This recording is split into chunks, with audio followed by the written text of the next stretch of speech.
New Year's Eve is often imagined as a night of fireworks, countdowns, and collective anticipation, a symbolic threshold between what has been and what is yet to come. Yet, there are people who approach December 31, 2026 with no special rituals, no heightened emotions, and no sense of urgency. For them, it is simply another evening, another day on the calendar, no different from the one before or the one after. This contradiction sparks curiosity. How can a moment celebrated worldwide be treated with such indifference? And perhaps more importantly, what does this reveal about the psychology of those who choose not to participate in the cultural drama of transition? Have you ever wondered how you personally respond to symbolic dates? Do you find yourself swept up in the collective excitement, or do you quietly resist the pressure to celebrate, preferring to let the night pass unnoticed?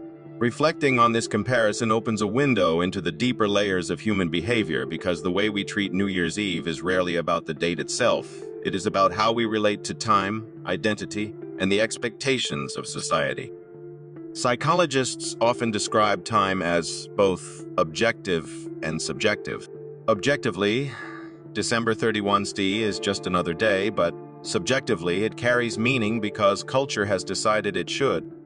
People who treat New Year's Eve like any other day often operate from a perspective rooted in cognitive appraisal theory. They do not assign emotional weight to the event, and therefore, they do not experience the heightened arousal that others do. This is not necessarily apathy, it is a different way of processing symbolic markers.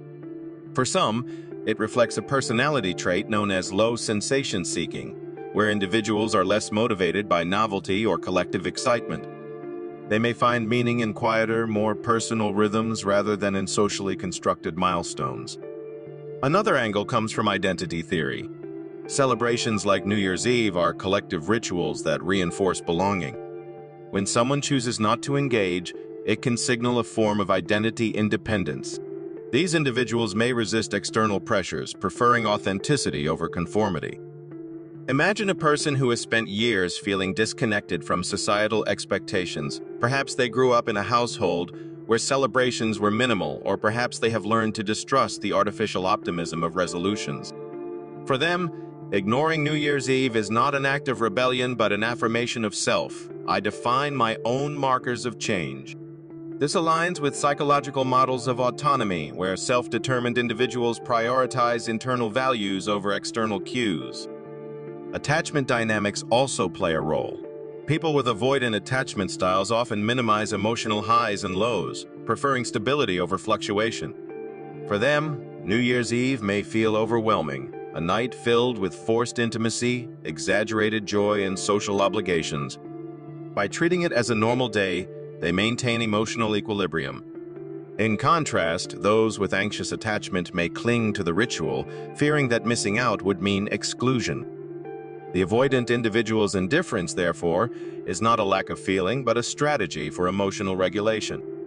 There's also the influence of existential psychology. For some, the idea of celebrating the passage of time feels hollow, even unsettling. They may see New Year's Eve as a reminder of mortality, of another year gone, of the relentless march forward. Instead of masking this awareness with fireworks and champagne, they confront it by treating the day as ordinary. In doing so, they normalize the passage of time, integrating it into daily life rather than isolating it as a dramatic event. This perspective resonates with Viktor Frankl's notion of meaning-making. Individuals choose how to frame experiences, and sometimes the most profound meaning is found in simplicity. Consider the example of someone who spends New Year's Eve reading quietly at home. To outsiders, this may look like detachment, but to them, it is a conscious choice to invest in personal growth rather than external spectacle. Another person may go to bed early not because they dislike celebration, but because they view January 1 as no more significant than any other morning. These choices reflect a psychological orientation toward consistency, where stability is valued over ritualized change. Yet, it is important to note that indifference to New Year's Eve does not mean indifference to life. Many of these individuals find meaning in everyday moments, in small acts of kindness, in personal achievements that are not tied to the calendar.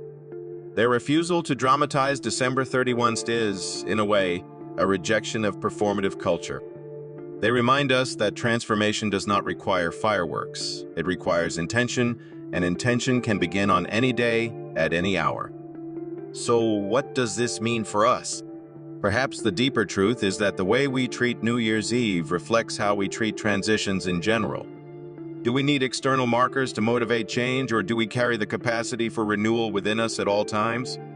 People who treat New Year's Eve 2026 like any other day challenge us to reconsider the narratives we attach to time. They invite us to ask whether our excitement is truly ours, or whether it is borrowed from collective expectation. As you watch the world prepare for countdowns and resolutions, pause for a moment and reflect, what meaning do you assign to this night? Is it a ritual that energizes you, or a performance that drains you? In the end, psychology teaches us that neither approach is wrong. What matters is awareness, the ability to recognize why we respond the way we do, and to choose consciously rather than automatically. And perhaps that is the real lesson. New Year's Eve is not about the fireworks or the silence, not about the crowd or the solitude. It is about the stories we tell ourselves about time, identity, and change. Whether you celebrate or not, the question remains, are you living by your own narrative, or by one handed to you? If you found this reflection meaningful, consider subscribing for more insights into psychology, human behavior, and the subtle truths that shape our everyday lives.